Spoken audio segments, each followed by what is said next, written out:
다시를 주관하시는 주님, 주일 아침 이 새날에 우리를 예배의 자리에 초대해 주셔서 감사합니다. 예배 시간을 귀하게 여기는 마음 주시니 감사합니다. 일상이 매 순간 기적임을 고백합니다. 기적이 특별한 일들이 있어야 하는 것이 아니라 일상의 모든 일이 은혜였음을 깨닫습니다. 일상의 기적이 목사님과 사모님, 성도님들에게 이미 주어졌음을 믿음으로 선포합니다. 낮에는 구름 기둥으로, 밤에는 불 기둥으로 역사하신 주님을 찬양합니다. 예배 드리는 자에게 회개의 영을 부어주십시오. 주님께 용서받고 깨끗하고 순전한 모습으로 예배하게 하시옵소서. 전적인 주님의 개입하심을 구합니다. 주님께서는 잘하시는 일은 상으로, 잘못한 것에는 벌을 주시는 부모와 같은 성품으로 우리를 대해주십니다. 죄인인 우리들에게 주님께서 은혜 내려주셔서 기쁨으로 은혜를 받습니다. 하지만 스스로 겸비하여 은밀한 죄악의 사슬을 끊고 애통하며 주님께 나아가 치유받을 때 주님께서 이미 이 세상에 만들어 놓으신 천국을 다시 누리는 은혜의 삶 살게 하시옵소서. 하늘골 교회를 이끌어갈 하나님의 군대인 다음 세대를 축복합니다. 다음 세대가 학업, 악기, 성악 등을 배우고 있습니다. 배움을 받는 것이 당연시 되지 않고 주님의 은혜로 배울 수 있다는 것을 날마다 기억하게 하시옵소서. 부모님의 피땀으로 배움받고 있다는 것을 깨달아 배우는 모든 시간에 집중하게 하시옵소서. 그래서 꼭 열매 맺게 하시옵소서. 그 열매들을 다시 주님께 드리는 선순환 되게 하시옵소서. 다음 세대를 준비시키고 있습니다. 잘 준비된 자들을 주님께서 사용하실 것을 믿습니다. 다음 세대의 진로의 최종 목표는 하나님 나라의 완성임을 마음판에 새기게 해주십시오. 다음 세대에게 황금과 같은 시간을 아끼게 하시어 자신의 달란트를 성장하도록 앉으나 서나 피나는 배움의 노력을 하는 자에게 복에 복을 더하시고 필요를 채워주시옵소서. 위대하신 주님의 북한 선교회 우리 다음 세대들도 꼭 참여시켜 주시옵소서. 주님의 깨끗한 신부로 다음 세대가 살아가길 원합니다. 다시 이 땅에 오실 주님을 찬양합니다. 성전을 건축하고 있습니다. 성전 짓는 일이 실제 공사로 이어지는 현장을 보니 감격스럽습니다. 갈아엎어진 땅을 봅니다. 우리의 마음밭도 갈아엎어져 새 마음 새 땅 되게 하시옵소서. 교회 땅이 더 넓어졌으면 느낍니다. 좋은 땅 주셔서 감사합니다. 넓고 좋은 성전을 누릴 수 있는 은혜 주셔서 감사합니다. 주님께서 우리 아버지이시기 때문에 자녀인 우리가 누릴 수 있습니다. 우리를 자녀 삼아 주셔서 감사합니다. 아버지 일을 내일처럼 하는 자들에게 복에 복을 더하여 주십시오. 남성교회와 여성교회가 뜨겁게 일어나 약인과 보아스 되게 하시옵소서. 목사님 사모님의 조력자로 든든히 세워주십시오. 어르신들의 건강을 붙드시옵소서. 영이 날마다 새로워지는 은혜를 더하여 주십시오. 목사님과 사모님의 피난처 되신 주님을 찬양합니다. 이 세상에서 빛과 소금의 역할을 잘 감당하신 목사님과 사모님에게 복에 복을 더하여 주십시오. 주님의 사랑하는 자녀들 휘민이 한비 슬비를 눈동자같이 지켜주심을 감사합니다. 목사님께서 설교하실 때 주님의 능력을 더하셔서 담대히 주님의 말씀을 개혁케 하시옵소서. 주님과의 풍성한 식탁에 저희들을 초대해 주셔서 감사합니다. 주님께서 공급해 주신 힘으로 깊고 높으신 뜻을 찾으며 한 발짝 한 발짝 주님께 나아갑니다. 할렐루야. 위대하신 예수님의 이름으로 기도드립니다. 아멘.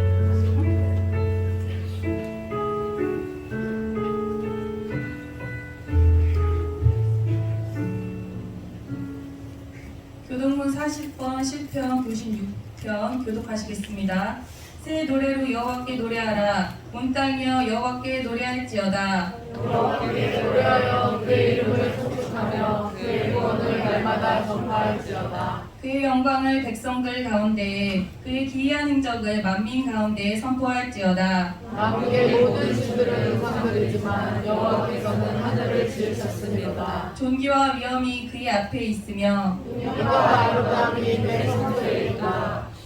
아름답고 거룩한 것으로 여호와께 예배할지어다. 온 땅이여 그 앞에서 떨지어다. 하늘은 기뻐하고 땅은 즐거워하며 바다와 거기에 충만한 것이 외치고 내가 그 가운데에 있는 모든 것은 즐거워할지로다. 그때 숲의 모든 나무들이 여호와 앞에서 즐거이 노래하리니 그가 이번 때에 땅을 심판하러 임하실 것이니라. 그가 이로 세계를 심판하시며 그의 진실하심으로 백성을 심판하시리로다. 아멘. 호세아 2장 2절로 7절 말씀 공독하겠습니다. 너희 어머니와 논쟁하고 논쟁하라. 그는 내 아내가 아니요 나는 그의 남편이 아니라. 그가 그의 얼굴에서 음란을 제하게 하고 그 유방 사이에서 음행을 제하게 하라. 그렇지 아니하면 내가 그를 벌거벗겨서 그 나던 날과 같게 할 것이요 그로 광야같이 되게 하며 마른 땅같이 되게 하여 목말라 죽게 할 것이며 내가 그의 자녀를 긍휼히 여기지 아니하리니 이는 그들이 음란한 자식들임이니라. 그들의 어머니는 음행하였고 그들이 임신했던 자는 부끄러운 일을 행하였나니 이는 그가 이르기를 나는 나를 사랑하는 자들을 따르리니 그들이 내 떡과 내 물과 내 양털과 내 삶과 내 기름과 내 술들을 내게 준다 하였음이라. 그러므로 내가 가시로 그 길을 막으며 담을 쌓아 그로 그 길을 찾지 못하게 하리니 그가 그 사랑하는 자를 따라갈지라도 미치지 못하며 그들을 찾을지라도 만나지 못할 것이라. 그제야 그가 이르기를 내가 본 남편에게로 돌아가리니 그때 내 형편이 지금보다 나았음이라 하리라. 목사님께서 그제야 저가라는 제목으로 설교하시겠습니다.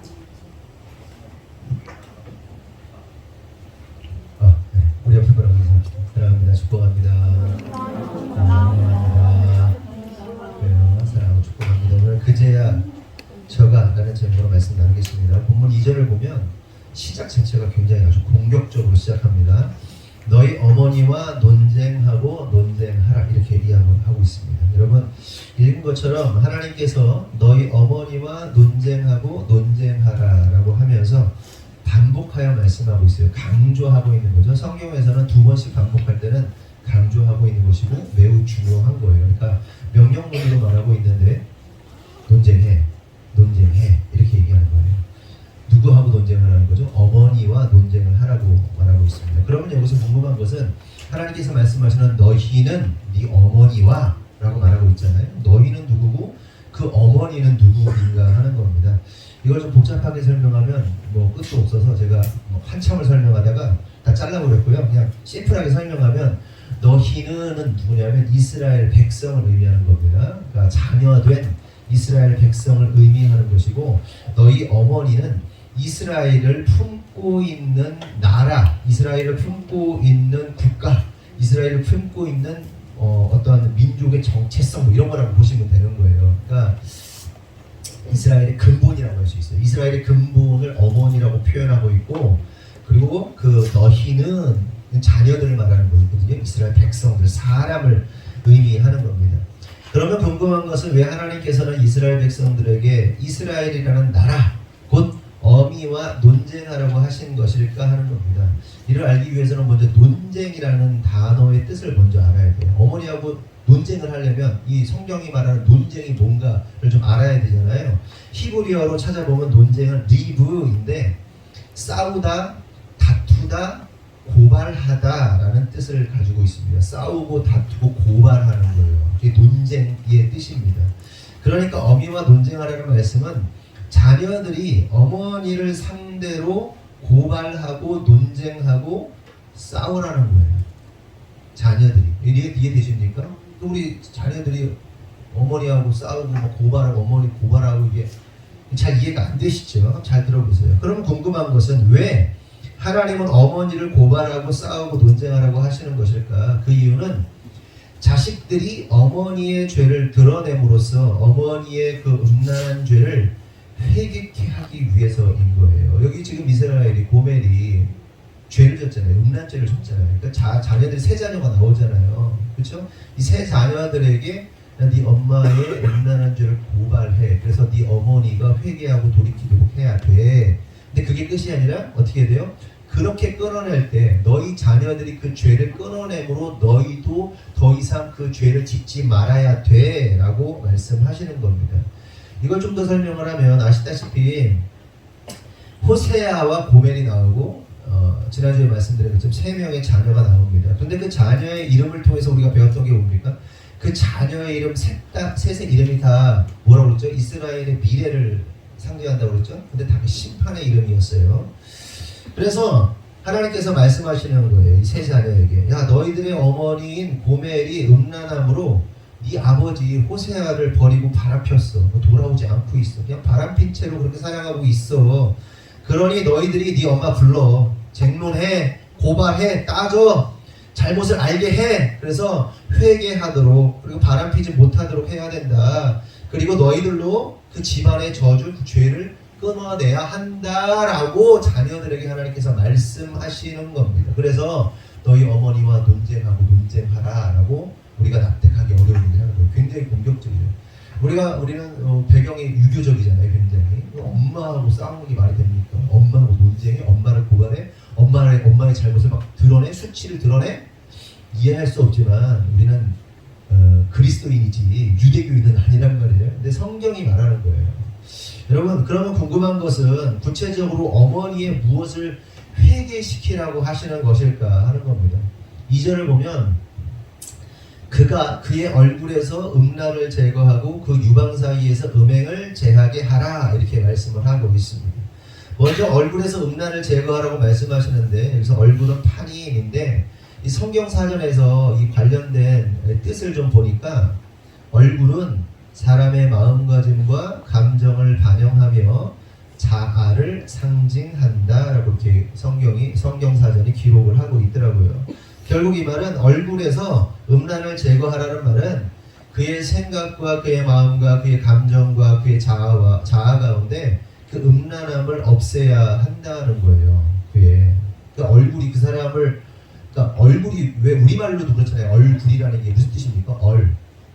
우리 인간의 얼을 담고 있는 부분이 얼굴인 거잖아요. 그렇죠? 한민족의 얼 뭐 이런 것처럼 그 사람의 얼. 그래서 관상을 보면 관상이 이렇게 생겨 이렇게 생긴 것도 그렇지만 똑같은 관상을 타고 났더라도 그 사람의 상태에 따라서 얼굴이 완전히 달라지잖아요. 그 사람의 얼굴을 보면 그 눈빛을 보면 그 눈빛이 깨져 있고 아니면 눈빛이 살아 있고 그 사람의 표정, 그 사람의 행동 이거 여기서 다 나타나잖아요. 어느 정도 딱 보면 나오잖아요. 견적 나오잖아요. 그래서 이 성경에서도 이 얼굴에 이 모든 것이 드러난다는 거예요. 그 사람의 그 사람의 자아가 드러난다는 거예요. 그래서 내면의 상태가 드러난다는 거잖아요. 그래서 그 얼굴, 그 사람의 내면, 그 모든 것 안에서 뭘 없애야 된다? 음란을 없애야 된다라는 거예요. 그 어머니의. 그 다음으로 그 유방 사이에서 음행을 제거하라고 말하는데 유방은 샤드인데 사전이 뭐라고 말하고 있냐면 애욕적이고 감정적이고 감각적이고 관능적인 상황에 사용하는 단어 이렇게 쓰고 있습니다. 그러니까 결국 이게 무슨 얘기냐면 그 어머니의 음란과 음행을 제거하라는 말은 그 어머니의 지정의 영혼 육 속에서 남편이 아닌 다른 이들과의 음행을 행하지 못하도록 자식들이 말려야 된다. 어미라 할지라도 가르쳐서 바로 잡아야 한다는 말씀인 거예요. 네 어미라 할지라도 너를 낳아준 어미라 할지라도 그것이 어떻게 보면 패륜적이라 보일지라도 바로 잡아야 돼. 자식들이 바로 잡아줘야 돼. 네 어미를 이 얘기를 하고 있는 겁니다. 그런데 만약 자녀들의 고발을 듣고도 회개하지 않으면 어떻게 하시겠다는 거예요? 3절이 기록하고 있는 것처럼 그렇지 아니하면 내가 그를 벌거벗겨서 그 나던 날과 같게 할 것이요 그로 광야같이 되게 하여 마른 땅같이 되게 하여 목말라 죽게 할 것이다 라고 말씀하시는 것을 볼 수 있습니다. 이걸 한마디로 말하면 뭐예요? 말려 죽여버리겠다는 거예요. 건조한 것에 사람 보세요. 사람 죽는데 이렇게 깨끗하게 죽으면 얼마나 편해요. 그렇죠? 죽음. 가끔 과거에도 그런 생각. 우리가 순교하게 되면 옛날에 이런 생각 정말 많이 했거든요.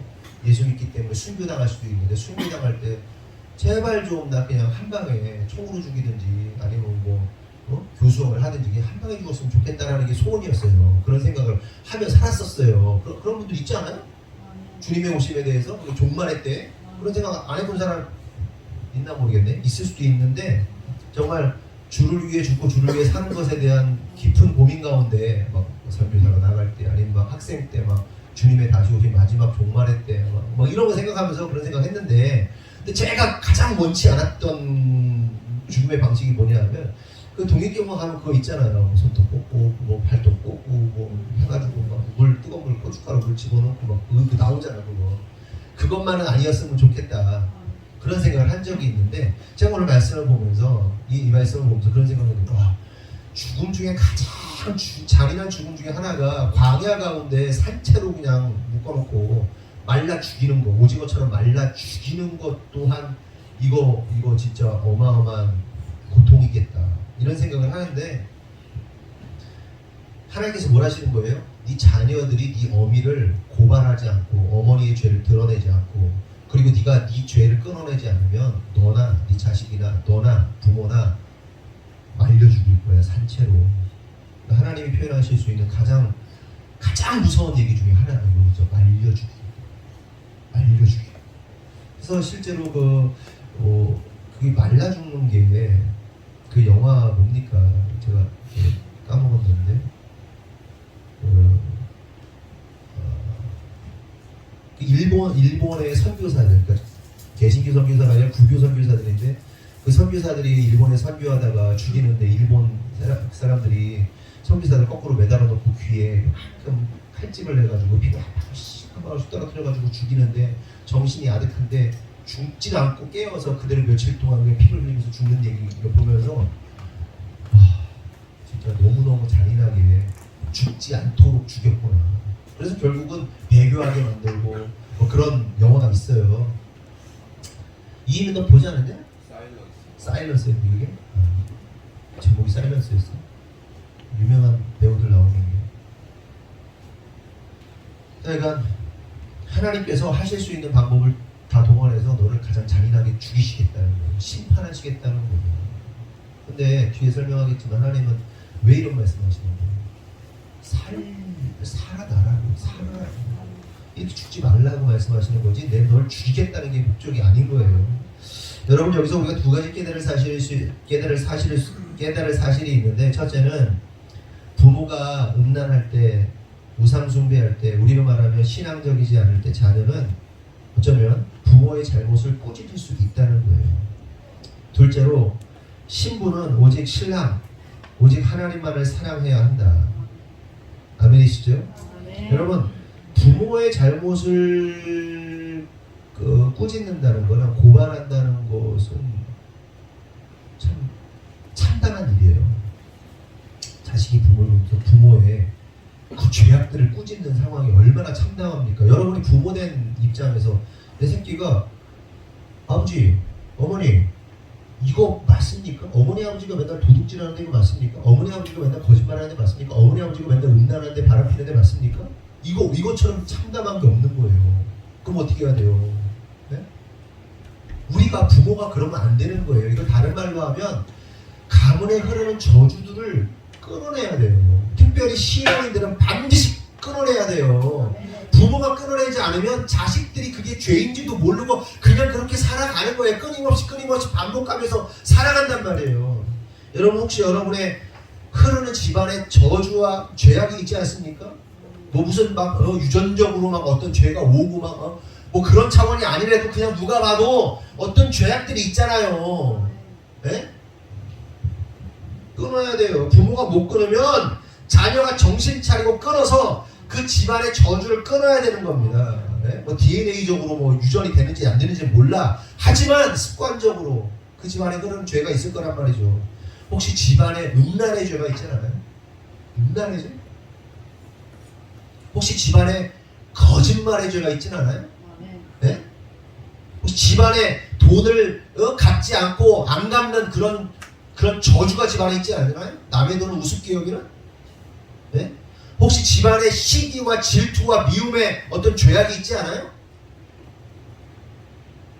다투고 싸우고 도박하고 한탕주의에 살아가는 그런 집안의 저주가 있지는 않습니까?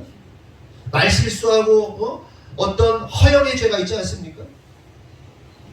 중독의 죄는 없어요? 중독의 죄? 원망의 죄는 없어요? 잘 생각해요. 끊어야 끊어야 돼. 안 끊으면 내 새끼가 그냥 집안 대대로 그냥 끊어야 돼. 끊어야 돼. 끊으려면 쉬워? 안 쉽지. 죽는 거예요. 죽는 거예요. 죽어 나가야 돼요. 내가 행하던 발을 끊어 멈추고 뒤돌아서 가야 되는데 그게 얼마나 힘들어. 끊어야 돼. 네? 그리고 자녀들은 예의를 갖춰서 부모가 뭐 잘못하는 게 있으면요 싸우라는 게 아니라 잘못에 대해서 얘기할 수도 있어요. 죄송한 얘기지만 전 부모 입장에서 내 자식 물으면 눈동갈 같은 거 물으면 못 견딜 것 같은데 그런 일 안 당하려면 부모들이 어떻게 해야 돼요? 지금 이 순간부터 잘해야 돼요. 네? 잘해야 돼요. 정신 차려. 자식이 끌어내는 그런 게 아니라 부모된 자분들은 부모로서 끌어내야 되고 자식은 자식으로서 끌어내야 돼요. 안 그러면 어떻게 된다? 나 말려 또 죽여버릴 거야. 하나님께서. 특별히 하나님 앞에서 신앙적으로 음란의 죄. 음란의 죄가 뭐예요? 네? 우상숭배의 죄. 하나님보다 다른 것을 더 의지하고 하나님보다 더 사랑하는 게 뭐예요? 우상숭배고 음란의 죄란 말이에요. 그러한 죄악들 끊어내지 않으면 수치를 당합니다. 자식들이. 솔직히 자식들이 부모로 여기지 않는 사람들이 얼마나 많습니까? 부모 같지 않아서. 그런 일 당해서는 안 돼요. 애들이 어리니까 가만히 있지. 더 커봐. 우리의 말을 들을 것 같아? 안 들어. 그러니까 신앙인들이 신앙을 가지고 자식을 키웠는데 이 자식들이 신앙을 포기하는 경우들이 얼마나 많아요. 뭐 때문에 포기할까요? 목회자의 자녀들이 왜 신앙을 포기할까요? 지 아버지가 목사 같지 않은 거야. 지 엄마가 사모 같지 않은 거야. 네? 지 엄마가 권사인데 권사 같지 않은 거야. 지 아빠가 장로인데 장로 같지 않은 거야. 그럼 신앙 포기한다니까. 네? 그런 끔찍한 일을 당해야겠습니까? 집안의 죄를 잘 생각해요. 각자 잘 가져가서 잘 생각해봐. 우리 집안의 죄는 뭔가? 뭐가 깔끔하지 않은가? 뭐가 잘못되고 있는가? 계속해서 우리가 어머니와 쟁론하나 곧 어머니를 고발하라는 말씀을 가지고 좀 더 내용을 살펴보면 여러분들에게 있어서 어머니는 어떠한 존재입니까? 주하나 너 엄마 뭐야? 엄마 어때? 엄마는 어떤 분이야? 다른 사람 생각하고 있어요. 빨리 물어볼까? 우리 다 준비해봐요. 현시현 누구 사람 현시현 엄마 어떤 분? 엄마는 왜 이렇게 얘기를 할까? 뭐야 엄마 뭐? 빨리 얘기해. 하나 둘 셋. 모르겠는 분? 너 엄마 어떤 사람이야? 에? 이 새끼 말 없어. 좋은 애 빨리. 다들이 꿀을 먹어 잡수셨나 왜? 야 유아형 너는 엄마 어떤 분이야? 교회 다니는 엄마야? 뭐야?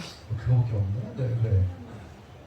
하영아, 하영이 되네 저기. 하음이. 하은아. 네? 신앙 좋고 하느님도 재밌고 아이고, 야, 그래. 많이 때렸어? 그래, 이기민 너는 엄마. 좋은 분. 엊그제 뭐 이렇게 뭐 조사해야 되는 게 있어서 쓰는데 엄마는 어떤 분이 좋은 분 이렇게 썼대. 왜 그렇게 썼냐 할때 배가 고파가지고 나 빨리 밥 먹으려고 그러는데 설문지가 너무 많아가지고 배고파가지고 좋은 분 썼대요. 빨리 그랬더니 좋은 분. 또 누구 다른 얘기하고 싶다. 우리 엄마 어떤 분이다. 이슬비 엄마가 어떤 분이야? 좋은 분. 그거밖에 안 되냐? 야 그래. 이한비 너 한번 들어. 이한비 너는 어떤 분이야? 네 엄마. 지금 생각 중에. 만감이 교차하는구나. 지금 어제 그 이남과 야수가 머릿속이 미남과 야수? 그런 게 있었어요. 집안에 아주 배꼽이 빠지는 일이 있어가지고 나중에 들었어요. 그 주한이 준비됐어? 감사한 분이야 엄마가. 그렇죠. 그냥 물으니까 조금 뭐 대답하기 뭐하고 뭐 그렇지. 그런데 다 엄마 좋아하지 다들? 안 좋아하나? 엄마 싫구나 니들. 엄마 싫구 안 되겠어. 그 박혜린이 어디 있어? 박혜린 너는 엄마 어떤 거야? 친절한 분 그래. 친절한데 가끔 패는 분 그래? 좋지. 엄마 좋지. 엄마 좋은데 뭐 이렇게 정의를 하라고 우리가 어떤 분이냐라고 이렇게 물었지만 좀 정의를 하면 모든 인간은 그러니까 어머니라는 존재는요 한마디로 표현하면 근원이고 원천이죠. 근원이고 원천. 이런 생각해 보세요.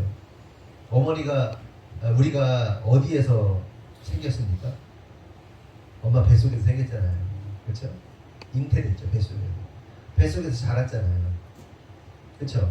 엄마 영양분 다 쪽쪽 빨아먹고 그냥 빨대 꽂아서 쪽쪽 빨아먹어가지고 나왔잖아요. 그렇죠? 그래가지고 나와가지고 끝난 게 아니라 또 엄마 젖 물고서는 이 젖이 피잖아요. 실제로 피가 바뀌어서 젖이 된다고 그러잖아요. 엄마 피 쪽쪽 빨아먹고 자랐잖아요. 그렇죠? 그리고서 엄마 품에 자라잖아요. 아빠들이 좀 서운하죠. 아빠 뭐 했을까? 씨를 뿌렸죠. 열심히 씨 뿌리는 작업했지. 네? 그런데 실제로 본질적으로 보면 뭘 씨가 없으면 같이 씨를 맺을 수 없지만 그럼에도 불구하고 생명이라는 것은 자녀들은 어머니의 영향력 안에서 어머니의 정서와 어머니의 피를 빨아먹고 어머니 몸 다 쪽쪽 빨아먹고 나온 게 우리들이란 말이에요. 그러니까 우리의 근원이라고 할 수 있어요. 근원. 그래서 사람들이 이제 고향을 뭐라고 표현합니까? 우리 어머니의 품 같다. 이런 표현하잖아요. 그리고 정말 입에 맞으면 우리 어머니 음식 맛하고 똑같다고 막 그러잖아요. 맛있으면 다 엄마 맛이래. 엄마는 음식 못해도 맛있으면 다 엄마 맛이래. 그냥 네? 엄마는 못하는데 그럴 수도 있는데 어쨌든 어머니가 근원이라고 할 수 있어요. 그런데 오늘 본문을 보니까 그런 근원과 같은 어머니를 어떻게 하라는 거예요? 그 어머니와 고발하고 싸우라는 거예요. 다른 말로 하면 자기의 근원을 자기의 본질을 부정하고 싸우라는 말이에요. 여러분 이게 가능할까요?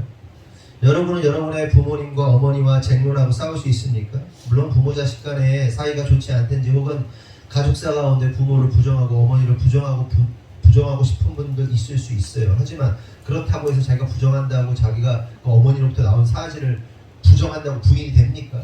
그건 뭐 불가능한 거예요. 쉽지 않아요. 그러면 이스라엘이라는 나라를 보세요. 그들은 어떤 사람들입니까? 그 어느 민족 그 누구보다 자기의 근본, 그러니까 자기의 어머니인 이스라엘이라는 나라, 국가를 부정할 수 없는 사람들이에요. 가당치 않은 거예요. 자기의 근본인 이스라엘의 정체성, 이스라엘이라는 나라를 부정할 수 없는 사람들입니다.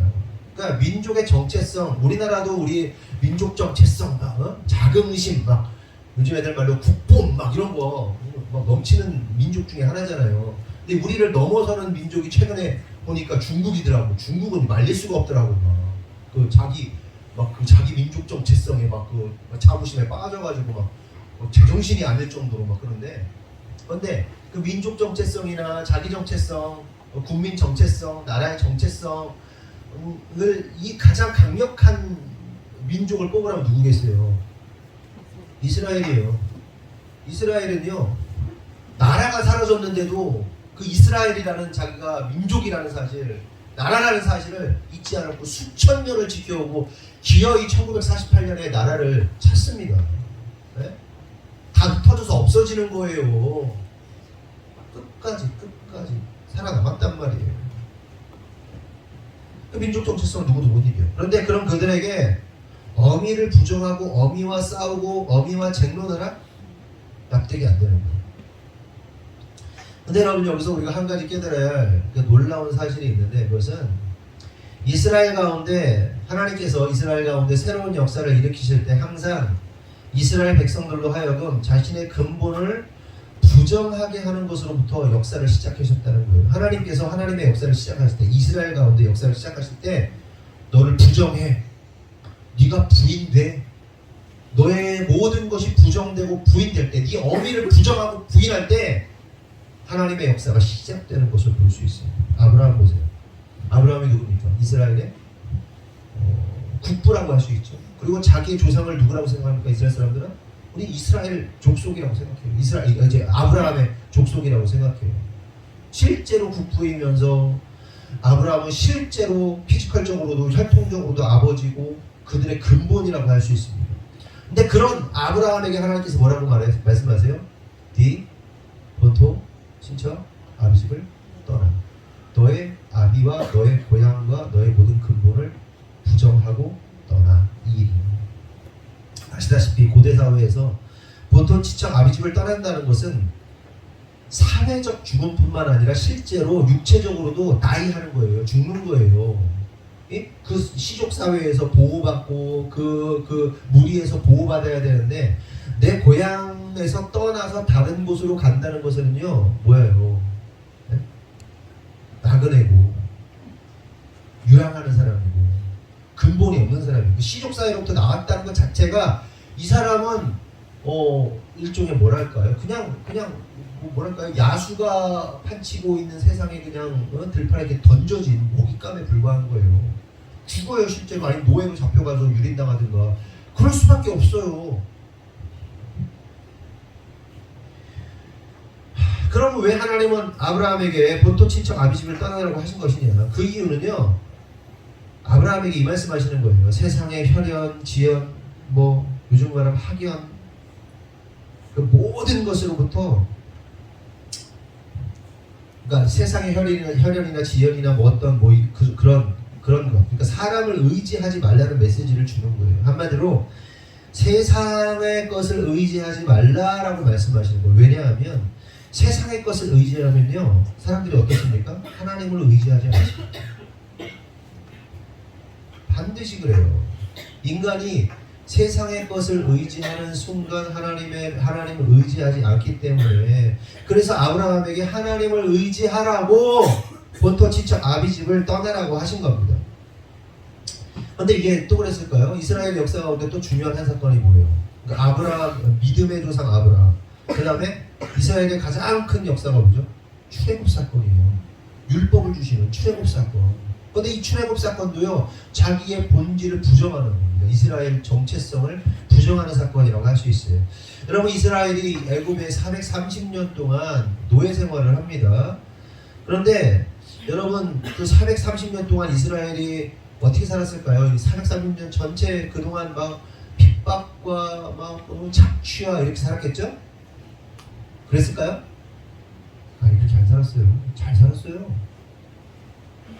430년간 대부분의 시간을 잘 살았어요. 이집트에서 우리가 모세 이야기 영화 같은 걸 보면, 만화 영화 보면 이스라엘 백성들이 막 엄청나게 막 채찍 맞고 막, 물론 이제 사람이 너무 많아져 통제가 불가한 상황이 되니까 막 애들 다 죽이고 막 핍박하고 그랬지만 대부분 잘 살았어요. 여러분, 프리메이슨이라는 말 들어보셨어요? 메이슨이 뭐예요? 메송이 뭐예요? 메송? 메이슨? 석공이라는 뜻이에요. 이집트의 피라미드를 만들고 그거 석상을 만들고 누가 한 거예요? 이스라엘 백성들이 한 거예요. 석공 기술자였어요. 많은 사람들이 잘 먹고 잘 살았어요. 마지막에 출애굽을 해야 되니까, 그 바다의 모래처럼 하늘의 별처럼 많아지게 되니까, 언약에 의해서 나가야 되니까, 민족을 이루어야 되니까 그 상황이 펼쳐진 것이지, 하나님 만드셔서. 잘 살았단 말이에요. 그런데 그렇게 먹고 살만한 그들이 애굽을 버리고 떠나는 것이 쉬웠을까요? 쉽지 않았을까요? 지금 우리가 잘 먹고 잘 살고 있는데 만약에 그냥 다 버리고 나가라고 그러면 여러분 할 수 있겠어요? 여러분 지금 여러분 사업들, 여러분 직장을 다 버리고 갑자기 어디로 갈 수 있겠어요? 쉬워요? 절대 쉽지 않아요. 실제로 출애굽한 이후로 이스라엘 백성들이 애굽에서의 생활을 막 그리워합니다. 고기 먹었었는데, 막 생선 먹었었는데, 오이 먹었었는데, 막 참외 먹었었는데, 막 그러면서 막 마음껏 먹었던 그 시절을 막 기억해요. 막 애굽으로 돌아가고 싶다고 난리를 친단 말이에요. 막 모세를 빡치고 그 얘기 듣고 하나님의 언약을 모르고 그냥. 결국 하나님께서 애굽 출애굽 가운데 이스라엘 백성들에게 원하신 것은 뭐냐? 애굽의 비옥한 땅들을 버리고 떠나라. 또한 사람 의지하고 환경 의지하던 자리에서 떠나라. 그리고 하나님만 의지하는 자리로 나아오라. 그래서 그 땅이 어디예요? 광야예요. 그리고 그 땅이 어디예요? 가나안 땅입니다. 여러분 깨달아야 돼요. 때때로 하나님은 우리에게 기회를 주세요. 그리고 그 기회는 본토 친척 아비집을 떠나는 듯한 고통을 수반합니다. 본토 친척 모든 것을 포기하고 모든 것이 주저앉고 모든 것이 부인되는 그 상황이 세상의 눈으로 보면 저주죠. 근데 하나님의 눈으로 보면 뭐예요? 기회예요.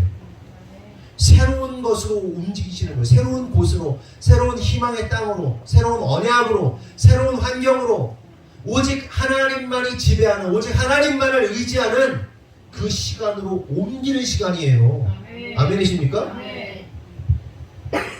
그래서 하나님은 그 시간들을 통하여 우리를 인간의 힘과 능력을 의지하지 않고 오직 하나님의 힘과 능력만을 의지하는 그 자로, 우리의 그 자아와 근원을 부수셔서 하나님만을 의지하는 자로 만들어간다는 사실을 깨달아야 됩니다. 아멘이십니까? 여러분 혹시 어려운 분들 계세요? 그냥 막 삶의 터전이 다 부서진 것 같고 막 무너진 것 같고 막 지금 막 엄청난 압박과 핍박과 막 고통과 슬픔과 하나님이 기회 주시는 거예요. 완전히 새로운 그 약속의 땅으로 인도해 가시는 거예요. 부수셔가지고 하나님만 의지하는 자, 하나님의 그 능력 안에 나아가는 자.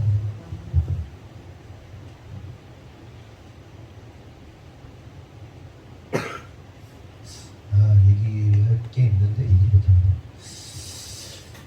하지만 문제는 인간들이 약속의 땅, 약속의 나라에서 어느 정도의 시간이 지나면 항상 인간이라는 거예요. 안주해요.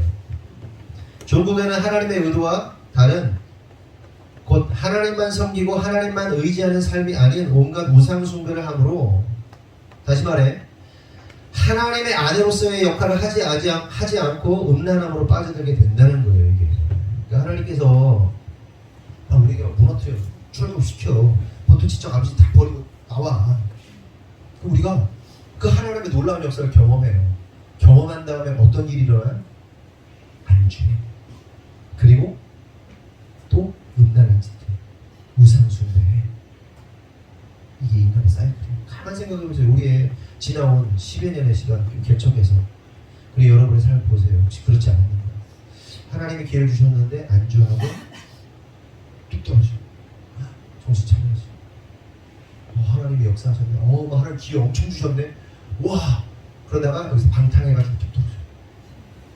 이 사이클을 이제 알잖아요. 몇 번씩 했잖아. 두세 번씩 했잖아. 5년 동안. 이제 그만 끊어.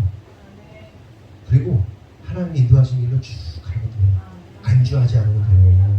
네? 안주하지 말아야지.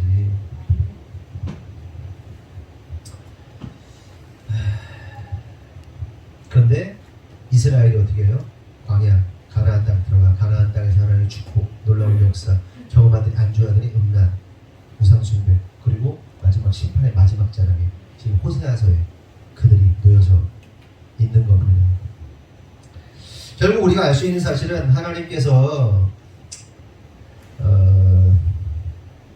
자녀들에게 내 어미와 쟁론하라, 고발하라는 것은 자기의 근본 곧 음란에 빠진 어미를 부정하고 또 자신의 육신적 뿌리를 부정하고 더 나아가 자기를 부정함으로써 새로운 모습으로 새로운 존재로서 하나님께 나아가라는 것을 우리가 알 수가 있는 거예요.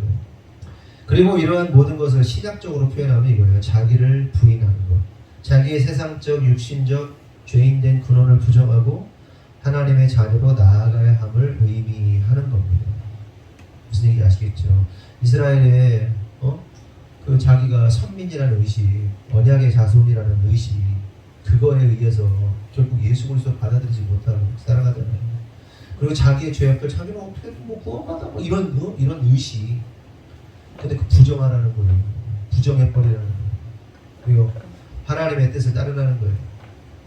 그런데 어쨌든 여기서 참으로 그럼에도 불구하고 우리가 한 가지 알아야 할 사실이 있는데, 어려운 사실이 있는데, 그것은 그렇게 자기의 근원을 부정하고 고발하고 쟁론하면 세상이 가만히 두지 않는다는 거예요. 세상이 우리를 핍박하는 겁니다. 쉽게 말하면 이런 거예요. 성경에 등장하는 선지자들이 하는 역할이 뭐였어요? 결국 죄악으로 점철된 너희 인생들아, 죄를 인정해라. 에? 죄를 인정해. 자기 부정으로 하나님께 회개함으로 엎드려. 이 얘기하는 거잖아요. 그렇죠? 그러니까 선지자들이 와서 뭐 하는 거예요? 넌 죄인이야. 넌 죄인 아니라고 생각하잖아. 너를 부인해. 네가 죄인이 아니라고 생각하는 그 생각을 부인해야 돼. 그럼 막 자기가 무너지지. 부정해야 돼. 너의 근원을 부정해야 돼. 너 이스라엘 백성이야? 무슨 건가? 아니, 부정해야 돼. 네가 죄인이라는 사실을 부정해야 돼. 이거 선포하는 게 선지자예요. 그리고 하나님께 엎드려. 그러면 한결같이 백성들이 보인 태도가 뭐예요? 웃기고 있네. 비웃죠. 안 먹히죠. 그리고 그 선포를 하고 있는 선지자에게 욕보이는 것이 백성들이 보인 그 유일한 태도였습니다. 그런데 문제는 이처럼 우리가 우리의 죄에 대하여, 그러니까 우리의 근본적 죄, 본질적 죄성에 대해서 싸워야 되는 거거든요. 그러니까 사람들에게 야, 우리는 태어날 때부터 죄인이야. 우리 사이에서 이게 아무 문제가 안 되지만 때때로요, 예수 믿는다 하는 사람들한테 우리는 본질적 죄인이야. 태어나서부터 죄인이야. 이 얘기하면 용납을 못하는 사람들이 있어요. 그게 뭐예요? 자기의 근원을 부정하는 거거든요. 그게 부정이 안 되는 사람들이 있단 말이에요. 그런데 이렇게 그 자기의 근본적 죄성에 대해서 자기를 부인함으로 엎드리지 않는 자들, 네? 엎드리지 않는 자들,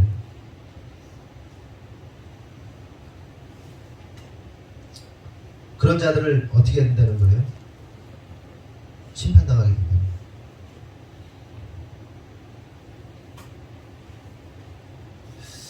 그럼 우리가 여러분 음란한 어미가 아까 말했던 본질적 우리 근원적 죄를 말하는 것인데, 우리가 또 그냥 우리의 어미 또 생각해보면 좀 단순하게 어미의 죄를 우리는 유교들인데 유교도들인데 폐륜인데 그러면서 그냥 말하지 말아야 되는 것인가? 또 우리의 본질적 죄를 가만히 두고 있어야 되는 거? 아니, 절대로 그러면 안 됩니다. 하나님께서 그것을 쟁론하라고 하시니까 쟁론해야 돼요. 쟁론 안 하면 자기도 망하고 어미도 망하는 겁니다. 성도 여러분, 하나님은 오늘 말씀을 통해서 내 어미를 고발하라고 하시는데, 초반에도 말씀드렸다시피 어머니는 이스라엘 백성을 담고 있는 나라를 의미하고 자녀는 이스라엘 백성이라고 말씀드렸는데, 그러면 잘 생각해 보자고요. 오늘 이 자리에 우리를 담고 있는 어미, 그 나라와 같은 기능을 하고 있는 것이 무엇인가? 오늘 이 자리에 있는 우리에게 여러분을 담고 있는 어미와 같은 것이 뭡니까? 편하게 말하면 교회예요. 교회 공동체와 같은 것입니다. 그럼 우리는 뭐죠? 우리 한 사람 한 사람은 백성이라고 할 수 있겠죠. 그럼 우리를 담고 있는 교회를 향해서 고발해야 할 것은 없는가 하는 겁니다. 그러니까 우리 안에 우상 숭배와 같은 음란이 있지는 않은가 생각해 봐야 한다는 거예요. 그러니까 모든 것을 담고 있는, 아까 제가 설명했다시피 이스라엘 백성들은 백성이고 자녀고 그걸 담고 있는 게 이스라엘인데, 그럼 우리에게 적용해 보자는 거죠. 우리에게 뭐예요? 이스라엘과 같은 나라는 뭐예요? 교회 공동체, 교회예요. 그렇죠? 교회라는 공동체 이 그릇에 담겨 있는 거고, 그 한 사람 한 사람은 우리가 뭐예요? 다 백성이고 하나님의 자녀인데, 그럼 여러분은 교회라는 공동체 안에서 교회를 향하여 쟁론하고 싸워야 할, 고발해야 할 것이 있진 않겠냐 하는 거예요. 이 얘기는 저나 제 아내를 뭐 욕해라 뭐 이런 얘기가 아니에요. 목사를 비난해라 이런 얘기 하는 게 아니에요. 하려는 말은 뭐냐면, 혹 우리가 몸담고 있는 이 교회 속에서 또한 한 사람 한 사람의 교회로서 우리가 온전한 교회를 세우고 있는가? 우리가 교회로서 음란하진 않은가? 네? 하나님 믿는다 하면서도 다른 것을 더 의지하고 있는 그러한 모습을 있지 않는가? 우리 안에 누룩과 같은 것들이 있지 않은가? 구석구석에, 우리 마음 구석구석에, 우리 관계의 구석구석에 어떤 썩어져 버린 것들이 있지 않는가? 찾아내야 된다는 거예요. 네? 쟁론해야 돼요. 그게 뭐예요? 수치를 드러내는 게 뭐예요? 쟁론하고 고발하는 게 뭐예요? 그걸 뭐라고 해요? 우리 표현으로 하면 회개예요. 우리가 우리의 죄를 막 드러내잖아요. 하나님 우리가 뭐 이랬습니다. 우리의 죄가 이렇습니다. 고발하는 거예요. 내가 너를 막 고발하는 거예요. 우리가 우리 스스로를 막 고발하는 게 회개란 말이에요. 회개해서 교회가 순전하도록. 예? 근데 우리가 이걸 회개하지 않잖아요. 우리 교회가요. 그 죄악들을 계속해서 끌고 갈 겁니다. 뒤집어지고 있죠. 뭐 땅이 뒤집어지고 막 기도할 때도 그랬잖아요. 새롭게 되는 거예요. 뒤집어 엎는 역사가 일어나는 거예요. 하나님께서 우리를 새롭게 기경하는 거예요. 완전히 뒤집어 놓으시는 거예요. 한 사람 한 사람을 다 뒤집어 놓으시는 겁니다. 근본을 다 뜯어버리시는 거예요. 네? 여러분 개인의 삶 속에서도 막 뜯어지는 역사들이 있는 분들이 있잖아요. 완전히 막 부서지고 발가벗겨지고 막 그냥 막 뒤집어 엎어지는 역사들이 일어나고 있잖아요. 말씀도 참 되게 이상해. 하나님은 딱딱 말씀하세요. 새롭게 하시는 거예요. 보이는 유형의 교회 건물만이 아니라 우리 한 사람 한 사람이 새롭게 기경돼야 되는 거예요. 다 뒤집어 엎어져서 새롭게 돼야 되는 거예요. 네? 하나님 그거 원하시는 거예요.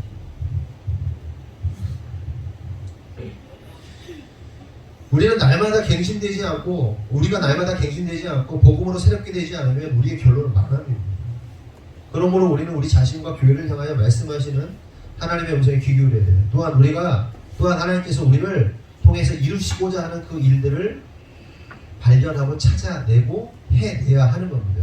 그리고 이것이 바로 더 깊은 부르심으로 나아가는 것이고 더 높은 부르심으로 나아가는 겁니다. 오늘 기도할 때도 이 내용 나왔죠.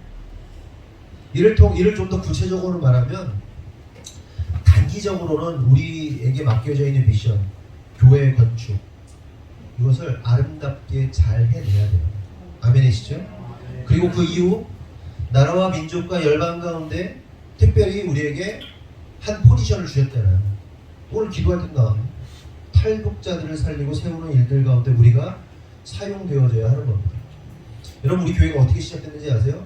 교회 이름이 하늘꿈 교회잖아요. 금요일인가 기도하는데 제 아내는 이미 뭐 성도들하고 나눴다고 하더라고요. 저는 금요일날 다시금 깨달았는데 하늘꿈 교회가요 2005년도인가 뭐 그때쯤 정확하지가 않아요. 2005년도인가 제가 기억하고 있는데 한동훈 목사라고 있어요. 한동훈 장관하고 이름 똑같은 거 같은데 한동훈 목사라고 있어요. 근데 이분이 누구냐 그때 전도사인데 저보다 한 2살 많은 형님이신데 그때 전도사님이 어떤 배경을 가지고 있냐면 아버지가 북한 분이세요. 북한에서 오신 분이세요. 고향이 북한이에요. 근데 그 목사님이 아버지가 북한에 대한 그 고향에 대한 애정과 그게 굉장히 강했대요. 그래서 그 영향을 받아서 이분이 무슨 사역을 했냐면 북한 탈북자 학생들을 케어하는 사역을 했어요.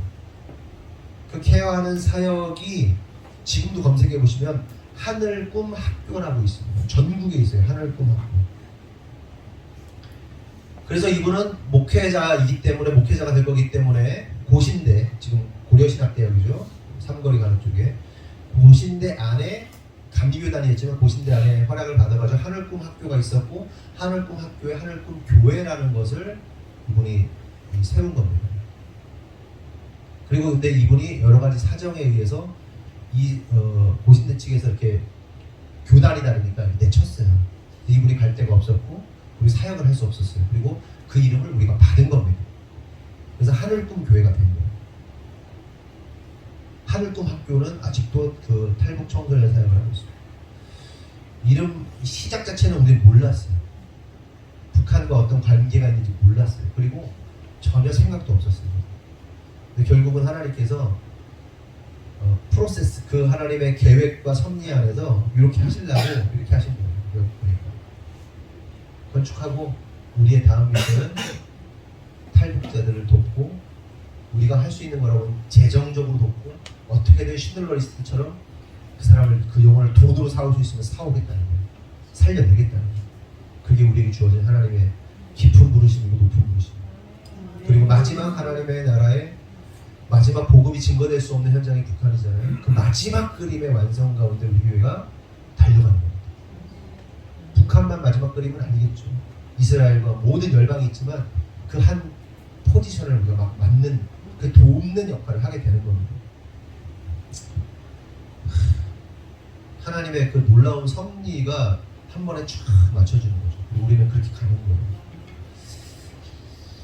그런데 여기서 우리가 알아야 할 사실은 이러한 일들이 쉽지만은 않다는 거죠. 왜 그렇습니까? 하나님의 새로운 일들, 역사를 이루기 위해서는 항상 우리가 부정돼야 되는 거예요. 그리고 자기를 부정하면 말씀드린 대로 어떤 일이 일어나요? 세상으로부터 핍박이 오는 겁니다. 아까 얘기했잖아요. 출애굽하고 또 본토 친척 아버지를 떠나고 자기를 부인한 거고, 부인하는 과정 속에서 얼마나 많은 핍박이 있습니다. 마찬가지예요. 오늘날 우리도 자기를 부정하고 자기의 근본을 부정하고 오직 하나님께로 돌아오는 그 역사, 하나님의 뜻을 이루려는 역사 가운데 나아가면요, 쉽지 않아요. 핍박이 옵니다. 보세요. 우리 교회 건축이 뭐라고, 그리고 하나님 주신 그 비전, 그게 뭐라고, 여기 풍비박산이라는 거예요. 네? 뭐 엉망진창, 와장창이잖아요. 그러니까 이런 시험과 혼란,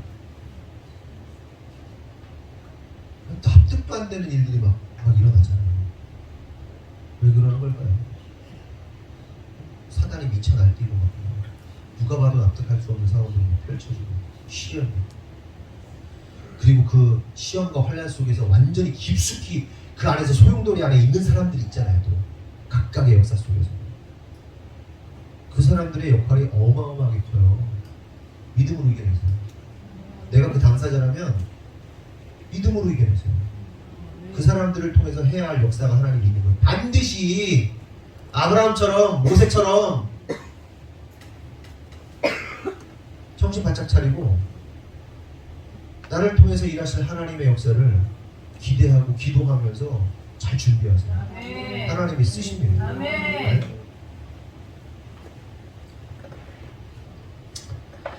계속해서 예수님께서도 뭐라고 하시냐면, 자기를 부인하고 자기 십자가 지고 예수님을 따르는 자들은 언제나 항상 갈등과 오해와 핍박과 고난과 시련이 따른다는 사실을 말씀하시는데, 누가복음 12장 51절에서 53절을 보면 없죠? 있어요? 다 같이 읽어보겠습니다. 시작! 내가 세상에 화평을 주려고 온 줄로 아느냐? 내가 너희에게 이르노니 아니라 우리가 분쟁케 하려 함이로다. 이로부터 원수에게 사는 사람이 있어 분쟁하되 셋이 둘과 둘이 셋과 이니 아비와 아들과 아들의 아비와 어머니가 딸과 딸의 어미와 시험을 당한 들과 너희가 시험을 당한 분쟁하리라 하십니다. 네, 누가복음 14장 25절 27절 시작! 나 물론과 함께 갈새 예수께서 우리 통하신 것이 우리에게 오다가 우리 부모와 처자와 형제와 자매와 이리로 살게 주셨다니 이루어지지 않으면 이미 나의 주제가 되지 못하고 누구든지 자기 십자가를 지고 나를 쫓지 않는 자도 이미 나의 주제가 되지 못하리라. 예수님 말씀이 뭐예요? 결국 주님 따르고 자기 부인하는 자들은 아무리 내 부모, 친척, 형제, 자식이라 할지라도 결국에는 쟁론하고 고발하는 사이 된다는 거예요. 그러니 잘 생각해 보세요. 이러한 이야기를 사람들에게 전하면 사람들이 좋아하겠습니까? 예수 믿는 거 좋아하겠습니까? 뭐 가족과의 불화를 조장하는 그런 미친 종교라고 생각하지 않겠습니까? 당연히 배척하는 거예요. 그래서 유대인들이 예수님 배척했던 겁니다. 그런데 이러한 사실은 호세아 시대에도 마찬가지였어요. 이러한 말씀을 증거하는 선지자들을 핍박하기만 했지 그 고발을 귀담아 듣지 않습니다. 결국 이렇게 되므로 하나님은 그들을 심판하시게 되는 거예요. 그럼 생각해 볼 것은 하나님께서 그들을 어떻게 심판하시는가? 아까 봤지만 다시 3절을 보면, 그렇지 아니하면 내가 저를 발가벗겨서 그 나던 날과 같게 할 것이요 저로 광야같이 되게 하며 마른 땅같이 되게 하여 목말라 죽게 할 것이다, 이렇게 말씀하셨죠. 심판하신다는 거예요. 그런데 이 말씀이요 그냥 액면 그대로 받아들이면 와, 하나님 진짜 무섭다, 하나님 이렇게 나를 미워하시나 생각할지 모르겠지만, 사실은요 이 말씀에 의도가 있어요. 그 의도를 하나님 이해해야 됩니다. 그런데 그 의도와 그 하나님의 뜻을 분명하게 알 수 있는 장면이 뭐냐면, 에스겔 16장에 보면 하나님의 의도가 더욱더 잘 드러나거든요. 16장 4절에서 5절을 보면, 너희 난 것을 말하건대 내가 날 때에 내 배꼽줄을 자르지 아니하였고 너를 물로 씻어 정결케 하지 아니하였고 내게 소금을 뿌리지 아니하였고 너를 강보로 싸지도 아니하였나니 너를 돌아보아 이 중에 한 가지라도 내게 행하여 너를 긍휼히 여긴 자가 없었으므로 네가 나던 날에 내 몸이 꺼린 바 되어 내가 들의 벌이 왔었느니라. 이게 말씀의 맥락은 뭐냐면요, 이스라엘의 모습이 그리고 오늘날 우리의 모습이 처음 태어날 때 이런 모습이었다는 거예요. 우리가 이렇게 태어났을 때 우리가 유기된 아기와 같았다는 거예요. 피투성이가 된 아기였다는 거예요. 버려진 아기였다는 거예요. 배에 탯줄도 잘려지지 않은 채 그냥 쓰레기통에 버려진 존재, 그 누구도 씻겨주지 않는 존재, 그냥 그렇게 유기된 존재였다는 겁니다. 그런데 그런 쓰레기와 같은 인간을 어떻게 하셨다는 거예요? 하나님께서 구하셨다는 거예요. 저와 여러분을 구하셨다는 겁니다. 불쌍히 여겨주셨고 그렇게 피투성이가 된 아기를 향하여 너는 피투성이라고 할지라도 살라고 하시면서, 피투성이라도 살라고 하시면서 눈물로 씻기고 먹이고 입히고 왕자처럼 공주처럼 키워내셨다는 거예요. 무슨, 난 아까 제가 설교 준비하면서 다시 한번 보는데 여기서 눈물이 확 나더라고요. 우리가 버려진 아기였는데, 쓰레기 같은 존재였는데, 그냥 죽을 수밖에 없는 광야에 던져진 아기였는데 하나님께서 살려내셨다는 거예요. 살려내셔가지고 네, 중요한 부분이라 버려지고 쓰레기처럼 그냥 유기된 시체와, 저희 집사님 나가셔서 받으세요. 집사님 나가셔서 받으세요. 네, 네. 거기 계세요. 그냥 잠깐. 네. 네. 그러니까 우리가 다시 감정상. 약간 눈물이 나더라고요. 여기서 앉으면 물컥했는데, 그러니까 영적으로 보면 우리는 그냥 버려진 거야. 버려졌어. 탯줄도 안 잘린 채로 그냥 유기됐어. 하나님이 그걸 보시면서 불쌍히 여기신 거예요. 그래서 하나님이 막 당신의 눈물로 막 씻겨주신 거야. 그냥 피투성이가 돼도 살아라, 피투성이어도 살아라 그러면서 얘를 막 살려내신 거야, 우리를.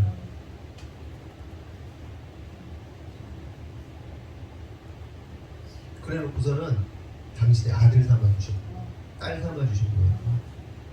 근데 얘가 자랐네. 자라더니 뭐하는지 아세요? 얘가? 참여짓 하는 거야. 몸을 팔고 있어.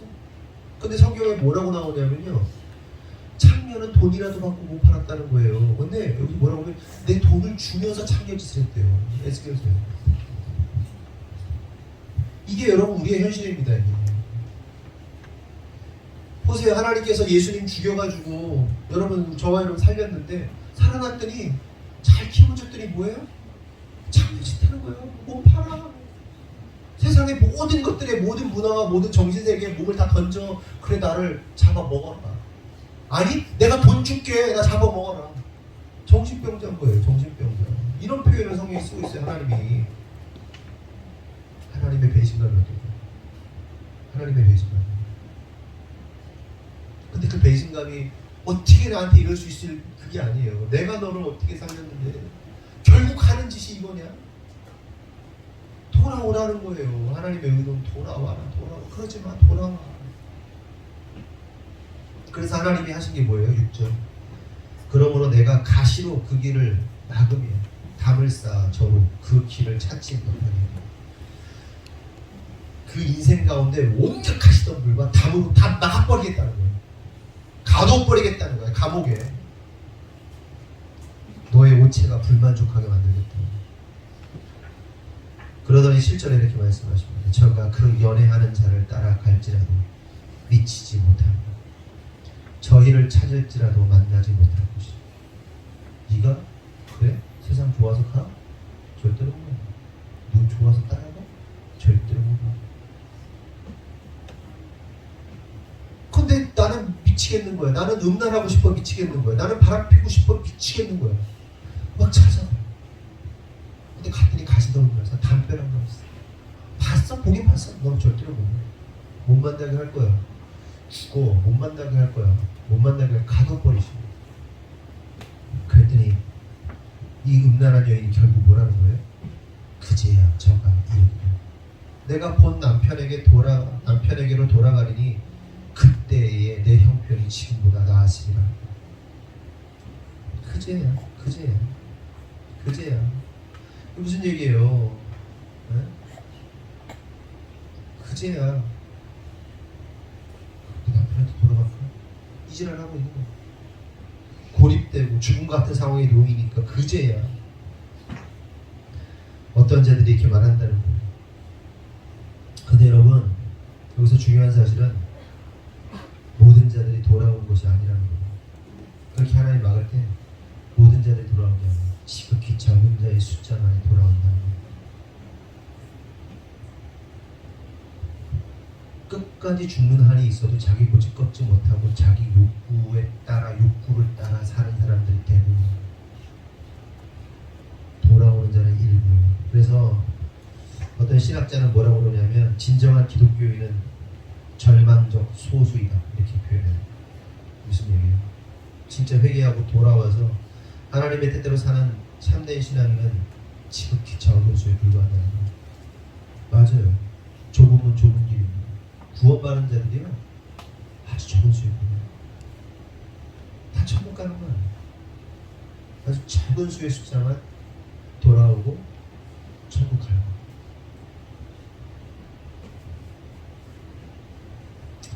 말씀 마칩니다. 오늘 저와 여러분이 말씀을 통해서 깨닫기 원하는 것은 호세아서에 나오는 말씀이 다른 사람의 이야기가 아니라 우리 자신의 이야기임을 깨달았으면 좋겠습니다. 그래서 우리 중에 주님이 아닌 다른 것을 신랑 삼고 있고 또 음란함으로 우상 숭배하고 있다면 이 시간 회개하고 돌아오기를 원합니다. 그래서 사망의 가시와 담에 가로막혀서 그제서야 어쩔 수 없이 돌아오는 자들이 아니라 정말 빠르게 깨닫고 주님께 돌아오는 자들이 되기를 원합니다. 그리고 더 나아가 오직 신랑이신 주님만을 사랑함으로 일생을 살아가기 원합니다. 그래야 우리가 이 마지막 시대에 거룩과 순결로 오직 주님만을 따르는 분들이 되기를 예수님의 이름으로 축원합니다. 기도하겠습니다. 하나님 감사합니다. 오늘 말씀을 통해서 깨닫습니다. 그 음란한 여인이 그제야 돌아옵니다. 모든 것이 막히고 가시던 물에 막히고 담벼락에 막혀서 아무것도 할 수 없으니 그제야 과거가 좋았다면서 원래 신랑이 좋았다면서 돌아옵니다. 하나님 우리가 이런 어리석은 여인 되지 않게 하여 주시옵소서. 그제야 돌아오는 자가 아니라 처음부터 애초에 떠나지 않는 신부가 되게 하여 주시옵소서. 자녀들에게 쟁론과 고발당하는 부모가 아니라 그런 수치를 당하는 자가 아니라 거룩과 순결로 살아감으로 자녀들로부터 존경과 사랑을 받는 어미, 부모 될 수 있도록 인도하여 주시옵소서. 특별히 기도하는 것은 우리 가정 가운데, 집안 가운데, 가문 가운데 흐르는 저주가 있다면 끌어내게 하여 주시옵소서. 거짓말하고 또한 음란하고 돈 떼어먹고 사기치고 속이고 얼렁뚱땅 넘어가고 말로 또한 행동으로 실수하고 이 모든 것들 이 시간 예수 그리스도 이름으로 명하노니 모든 가문의 저주는 끊어질 지어다. 끊어져서 절대로 자녀들이 반복하지 않도록 절대로 자녀가 또 반복하지 않도록 주님 우리가 끊어내게 하여 주시옵소서. 고통스럽지만 그것을 끊어낼 때 세상이 핍박하고 고통스럽지만 그럼에도 불구하고 끝까지 싸워 이길 수 있는 믿음의 사람 되도록 축복하여 주시옵소서. 주님께서 이루실 줄 믿사옵고 예수님의 이름으로 기도합니다. 아멘. 교회 소식 전하겠습니다. 오늘 설교 담당 박다성, 전인성, 이휘민, 강경모. 네, 휘민이가 학원을 가야 돼서 제가 하도록 하겠습니다. 그리고 다음 주에 설교 담당은 임다혜, 강민영, 유혜린, 박혜린. 다음 주에 대표 기도는 정순례 집사님입니다. 그리고 이번 주부터 수목금요일에 기도회를 합니다. 수목금. 그래도 이제 일주일 풀로 했었는데요. 수목금으로 하고요. 그리고 월요일 저희가 이제 수목금 9시에 기도회를 진행을 하거든요. 9시에. 그러다 보니까 저희도 9시까지 일정이 사실 안 끝나는 날이 되게 많아요. 한비 막 예고까지 데리러 갔다 오고 막 이러면은 9시 넘어서 밥 먹는 날도 많은데 9시에 이거를 일부러 이제 좀 일찍 하려고 너무 늦어져서 안 그러면 9시에 하는 건데 월요일 화요일에 기도회가 없는 대신에 수목금에 기도할 거를 월요일 화요일에 최대한 준비를 해놓으세요. 네, 그래서 저도 그렇게 할 거거든요. 저도 이제 이번 주부터는 지난주까지는 기도를 좀 같이 여러분들이 중보해 주셔서 같이 기도를 받았는데 이번 주부터는 저도 기도회 같이 기도자로 참석을 할 거라서 월요일 화요일에 기도문을 저도 준비를 최대한 하도록 하겠습니다. 그래서 수목금 9시에 기도회로 모일 수 있도록 저만 그런 게 아니라 여러분들 보시면 그 시간에 일 안 끝나시는 분들이 있어요. 네, 그래서 참 어렵게 기도회에 지금 참석하고 있다는 걸 제가 압니다. 그만큼 하나님이 기쁘게 흥행하실 것을 믿습니다.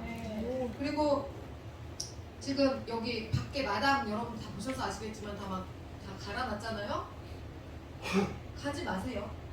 네, 가지 마시고 다치지 마시고 철근도 이제 최대한 마감을 요거를 지금 정리를 해놓으신 건데 그래도 철근 삐져나온 거 있고 하니까 다치면은 또 파상풍 주사 또 10만 원 좀 주고 맞으러 가야 되니까 웬만하면 가지 마시고 아이들 같은 경우도 그냥 가면은 패면 되잖아요, 그죠? 그러니까는 못 가게 하시고 그래서 아이들도 요 안에서 최대한 놀 수 있으니까 요 안에서 놀게 하시고 그리고 오늘 오후에 성경 공부 없습니다.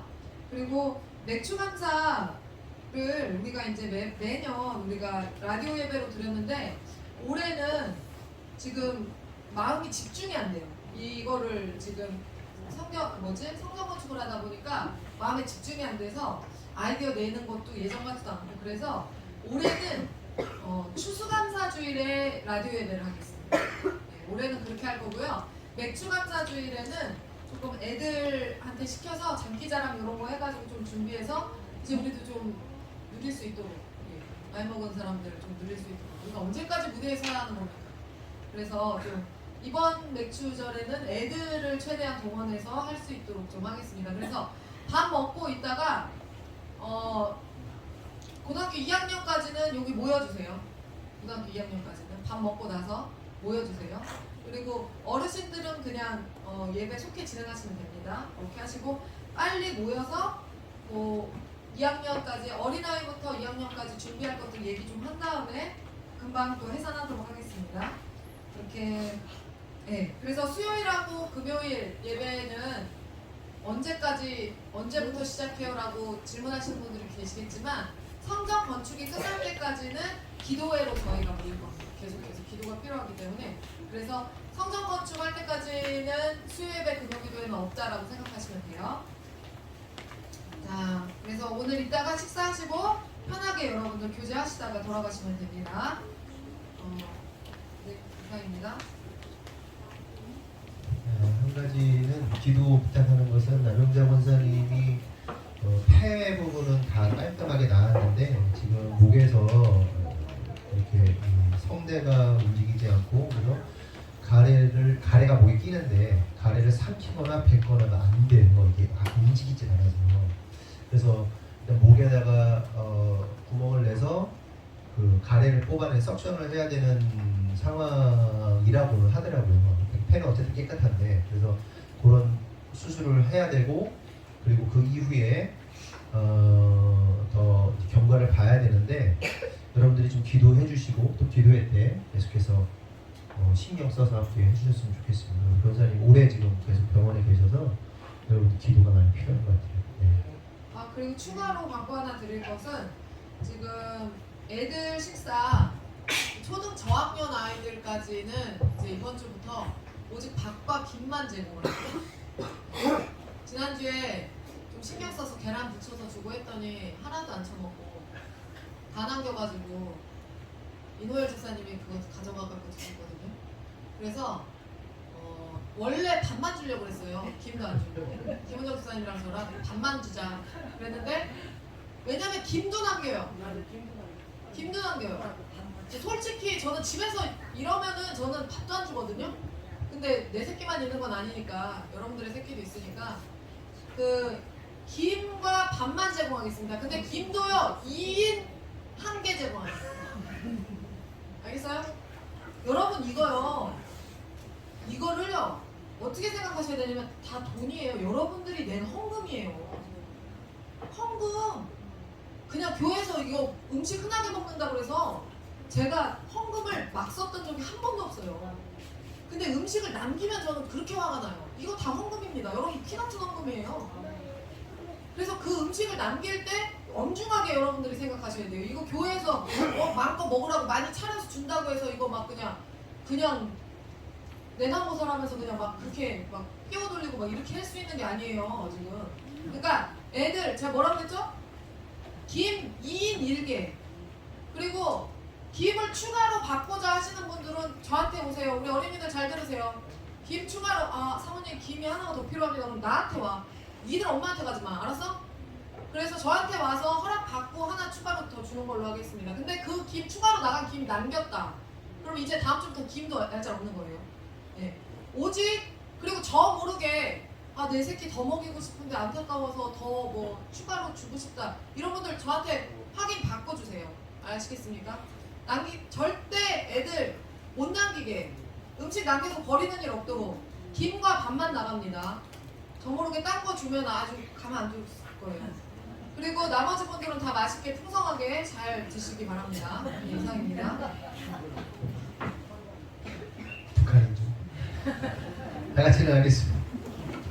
화성에서 말씀 나누겠습니다. 고 준비! 네. 더 높은 부르심으로 보라! 네. 기도하겠습니다. 하나님 감사합니다. 오늘 이 시간도 우리에게 말씀하시고 또한 우리에게 하나님의 그 음성을 듣게 하심을 감사합니다. 하나님 오늘 말씀을 통하여 깨달은 것을 우리의 심령 가운데 새기게 하시고 우리를 통하여 역사하신 하나님을 기대하고 또한 나아갈 수 있도록 주님 축복하여 주시옵소서. 하나님 우리의 모든 것이 뒤집어지고 부정되는 이 순간 인간적인 눈으로 보면 슬픔이고 고통이고 괴로움이지만 영적인 눈으로 보면 하나님의 축복의 시작이고 하나님의 기회라는 사실을 깨닫습니다. 이 과정을 통하여 우리가 더욱더 단련되게 하시고 단단하게 하시고 하나님이 원하시는 모습으로 온전히 세워질 수 있도록 스스로를 겸비하며 나아갈 수 있도록 주님 주장하여 주시옵소서. 하나님 특별히 기도하는 것은 하나님 우리가 성전 건축 가운데 지금 땅이 파헤쳐지고 이제 본격적인 건축이 시작되고 있습니다. 그 과정 속에서 하나님이 역사하시고 하나님 그 모든 일을 진행하는 공사를 진행해서 맡고 있는 우리 광수사장님과 또한 일하는 분들 그리고 그 모든 상황 속에서 하나님께서 지키시고 천군 천사를 보호하여 주셔서 아무런 사고 없이 잘 진행되게 하시고 또한 하나님의 뜻 안에서 하나님의 시간 안에서 아름답게 잘 순서마다 진행될 수 있도록 하나님 역사하여 주시옵소서.